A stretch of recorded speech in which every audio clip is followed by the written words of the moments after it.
بسم الله الرحمن الرحيم الحمد لله رب العالمين والصلاة والسلام على أشرف الأنبياء والمرسلين محمد رسول الله صلى الله عليه وعلى آله وصحبه وسلم تسليما كثيرا كثيرا. أما بعد, my brothers and sisters, we are talking about what I call the four truths. The first one, as I mentioned 2 days or 3 days ago, is time passes. Time passes, we have no control over that. What we have control is what we will do with the time that we have. The second thing which I mentioned yesterday was that liking something doesn't matter. For success in life, to be successful, you don't have to like what you are doing, you don't have to like whatever you are focused on. If you like it, that's good. If you don't like it, also, if it needs to be done, it has to be done. And if you don't do it, then you suffer. Now, almost as a rule, everything that is beneficial, at least in the beginning, is not liked because it is painful. When we talk about emotional maturity, EQ as compared to IQ, emotional quotient, we talk about the ability to delay gratification. The ability to delay gratification. Gratification is some pleasure, to delay the pleasure. They do this experiment with little children, say a year old or something like this, year and a half. And this experiment is where they sit these children down, 3, 4, 5 of them, give them each some sweet and say, the sweet is here in front of you, and if you don't touch it, I will give you 1 minute, one full minute. For 1 full minute, if you don't eat that sweet, if you don't touch that sweet, then at the end of 1 minute, we'll give you 2 or we'll give you 3. And they see different kinds of behavior. You see some children who will start crying. They want to eat the sweets, but they have been told not to touch it. They can't take it, they start crying. You will find another child who will look here and there, nobody is watching, he'll take the sweet, eat it. Forget about, what will happen after 1 minute or 5 minutes or whatever the time period is given to them.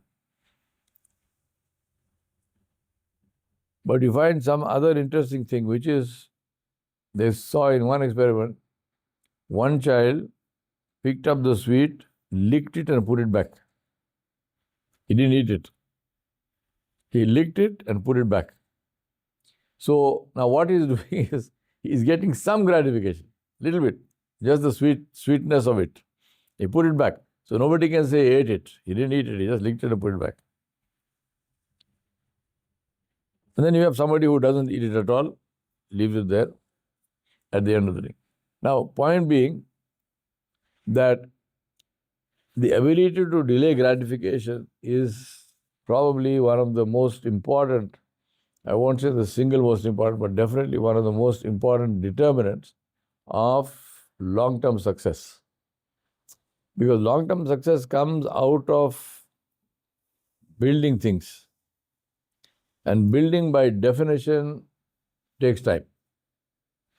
Whatever it is, you plant a seed, it takes its own time to grow. That seed may be of something which is, going to result in a tree which has this fruit, which is amazingly tasty. But it takes time.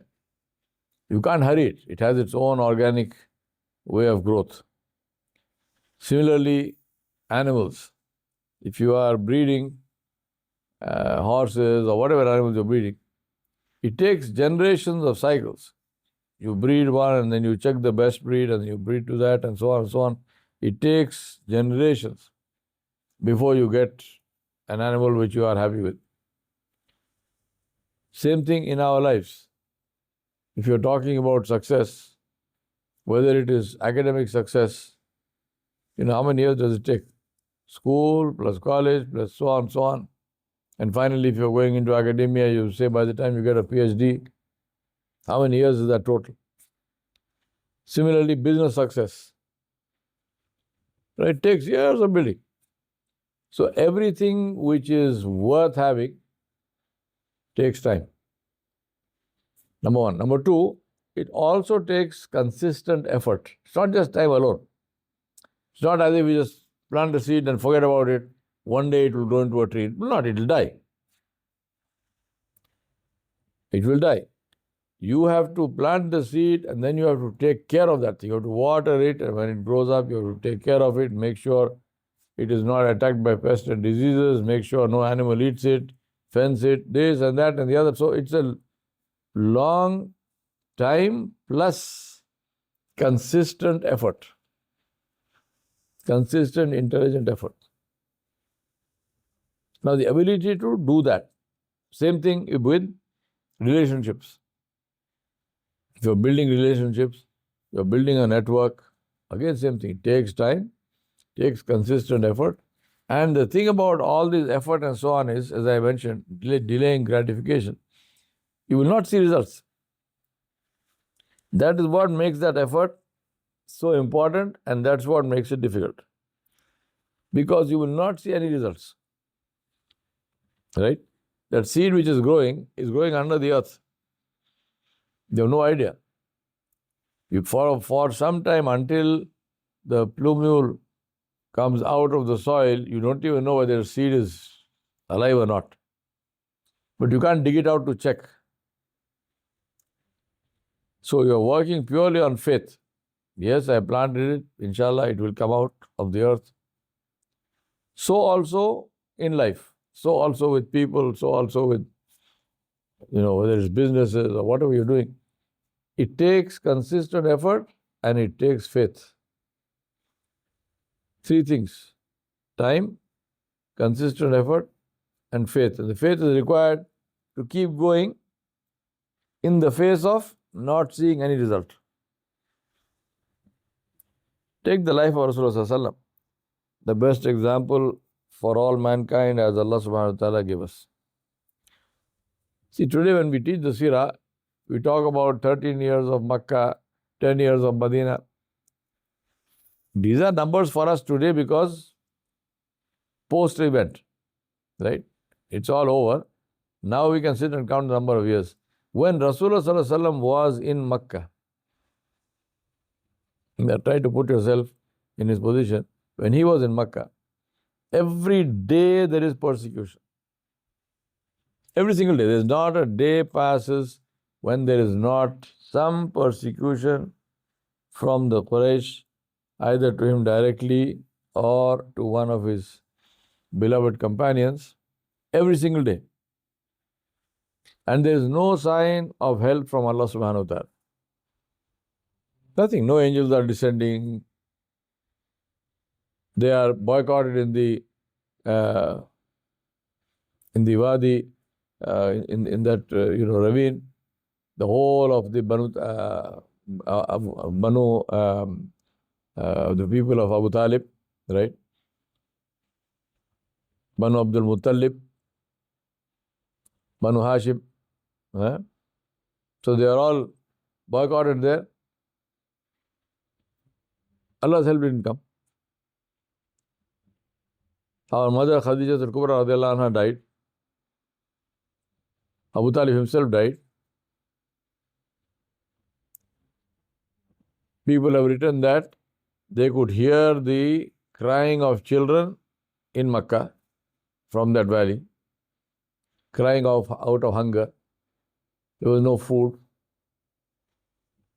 Allah did not send food from Jannah, which He sent for Maryam alayhi salam, which Allah could have sent. But Rasulullah sallallahu alaihi wasallam, his aim, his objective, his effort didn't decrease, didn't waver. He didn't say this is too much. I'm sorry, I can't.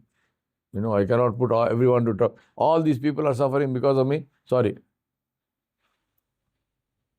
I can't do this. He didn't say that. And the people with him also didn't say it, including Abu Talib. Abu Talib, I mean, imagine, this is the irony and the tragedy of history. Here was a man who loved Rasulullah so much that he put himself on the line, his own life on the line, and he suffered himself. There was no need for him to suffer all this. But yet he didn't get Hidayah. Yet he died without Islam. May Allah have mercy on us. And that is the reason why it's very important to understand that just loving the Rasul alayhi salam is not enough. You have to also obey him sallallahu alayhi wasallam. Just saying I love him is not enough. Nobody can doubt the love that Abu Talib had for Rasulullah sallallahu alayhi wasallam. There is no doubt about this. None whatsoever. Nobody can doubt that. Right? But his problem was, but I will not obey. I love you, but I will not obey you. I love you, but I do not accept that you are the Rasul of Allah. Imagine, may Allah protect us from ourselves. This is own ego. This is your own ego. Abu Jahl, last moments, Nabi Sallallahu Alaihi Wasallam tells him, just say with your tongue. Just say with your tongue. La ilaha illallah Muhammad. And I will intercede for you before Allah subhanahu wa ta'ala. And Abu Jahl is sitting on the other side of the bed. And Abu Jahl said, you are going to accept this thing because you are afraid of death? He said, no.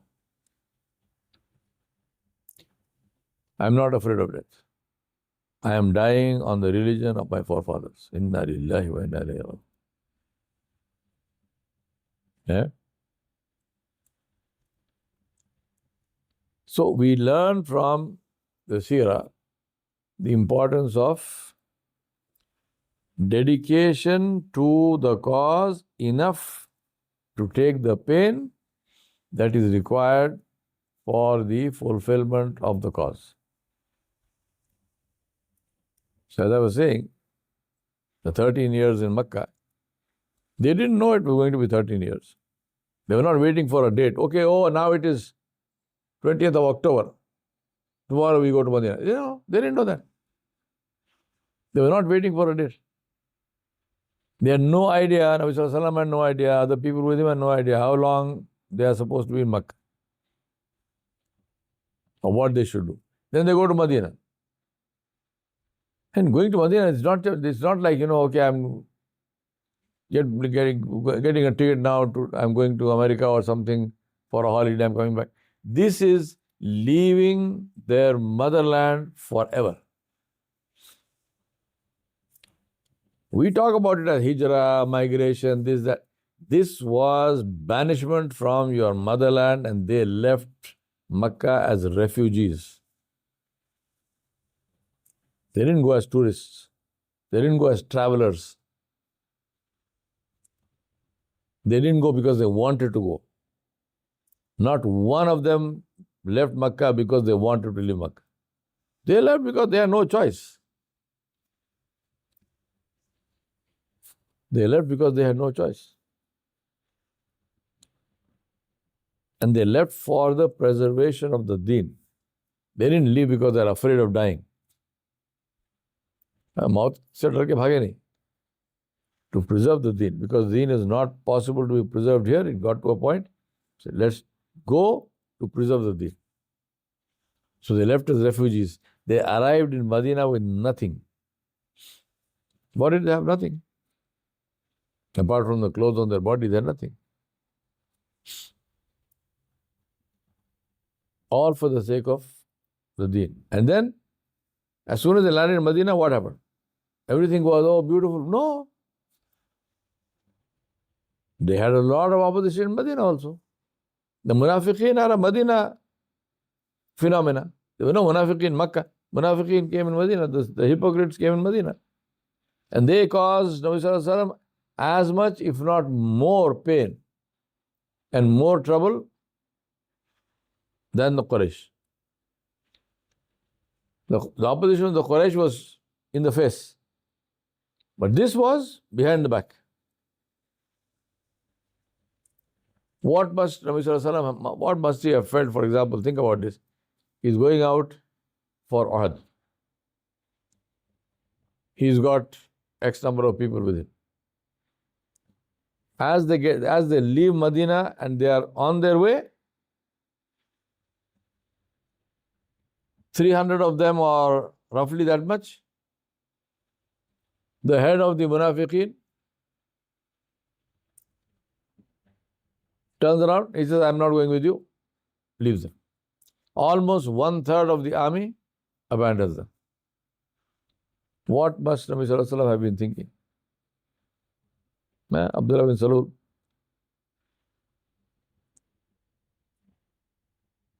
So, problems did not end.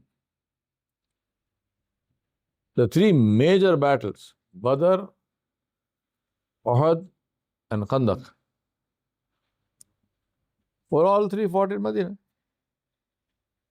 Badr was a victory, but Uhud was a major defeat. 70 Sahaba got shaheed. The uncle of Muhammad, Hamza bin Abdul Muttalib radiallahu anhu, he got killed. Musab ibn Umair got killed radiallahu anhu. Abdullah bin Rawaha radiallahu anhu got killed. And so many, 70 of them. The family of Nabi Sallallahu Alaihi Wasallam. Abdullah bin Rawaha was his cousin.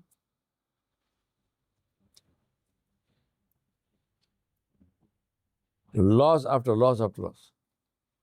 Yet, the key thing is, they did not lose hope. They did not leave their mission. They did not decrease in their dedication. To the extent that Allah subhanahu wa ta'ala revealed Quran.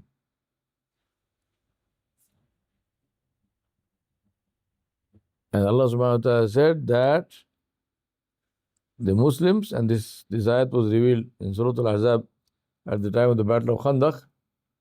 Allah subhanahu wa ta'ala said, many of them have fulfilled their covenant and others are waiting.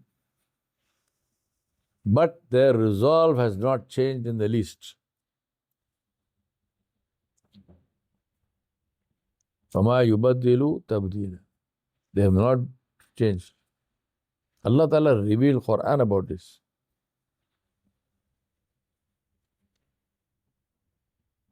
مِنَ الْمُؤْمِنِينَ رِجَالٌ صَدَقُوا مَا أَحَدُ اللَّهَ عَلَيْهِ. Allah said, from the people are those, and Allah used this word rijal in the Quran as a way of honoring the Muslims, honoring the people of honor. The rijal there simply does not mean men. Allah did not say dhakar. The word for dhakar is the male and female, dhakar wal untha. Allah said rijal. So people of honor, Allah is honoring them. And Allah said, these are the people who are true to their covenant with Allah subhanahu wa ta'ala. Allah subhanahu wa ta'ala is bearing witness about the truthfulness of the covenant of the Sahaba. Imagine this. We have to understand the position of the Sahaba. It's something which is incredible. Right? So when people talk about the Sahaba, sometimes may Allah have mercy on us and on those who do that. They talk about the Sahaba like they talk about anybody else. They just take their names. Abu Bakr said this, Umar said this. Inna lillahi wa inna ilayhi raji'un. Astaghfirullah al-azim. There are people who Allah subhanahu wa ta'ala is their witness. What more can I say? Yeah? Allah is their witness. Allah revealed Quran, not only one time. Many times in the Quran, Allah subhanahu wa ta'ala revealed Quran and said, these are the people, these are the people. Humur Rashidun. These are the people who are rightly guided. Allah is saying this. So the point I want to remind myself and you is that liking something doesn't matter. You like, you don't like is immaterial. And to raise this issue of I like and I don't like to the level where you decide on that is shirk. This is shirk. Success means to do what it takes, no matter how painful, no matter for how long, until you succeed. That is the key. To stay in there. Staying power is what decides winners. Not a flash in a pan. Not some good luck. Not some stroke of fortune. No. Staying power is sticking out the thing till you succeed. And all your competition falls by the wayside because they don't have staying power. And you have staying power. That is the key. And this is what we learn from the Seerah. Rasulullah, of course, he was, the Nabi of Allah subhanahu wa ta'ala. But he and the people with him, they didn't succeed because they were the wealthiest, because they were not the wealthiest. They didn't succeed because they had political power, because they didn't have political power. They didn't succeed because they were physically the strongest, because that was not true. They succeeded because they had staying power. They had consistency. They delivered on their promises. They stuck it out until success. And that's what I remind myself and you. Let us think about that and say that liking, disliking doesn't matter. What matters is single-minded focus towards the goal and the willingness to stay with that until we succeed. By all means, change your direction, not change as in completely differently, but change in a way to make it more feasible to reach your goal and so on. Do whatever alterations in strategy you need to do and so on. Nothing wrong with that. But you don't change the goal. You don't give up.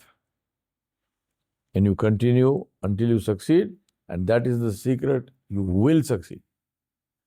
Inshallah, Allah subhanahu wa ta'ala always gives success to the people who have stuck to their goals. In history, you see this. Muslim or non-Muslim. The people who succeed are the people who are consistent and who are willing to postpone gratification and willing to work to get success. We ask Allah subhanahu wa ta'ala to make us among those who are consistent and to make us among those who are successful. And we ask Allah subhanahu wa ta'ala to be pleased with us and never to be displeased. Wa sallallahu ala nabiyil kareem wa ala alihi wa sahbihi ajma'in bi rahmatika ya arhamar rahimin wa alhamdulillahi rabbil alamin.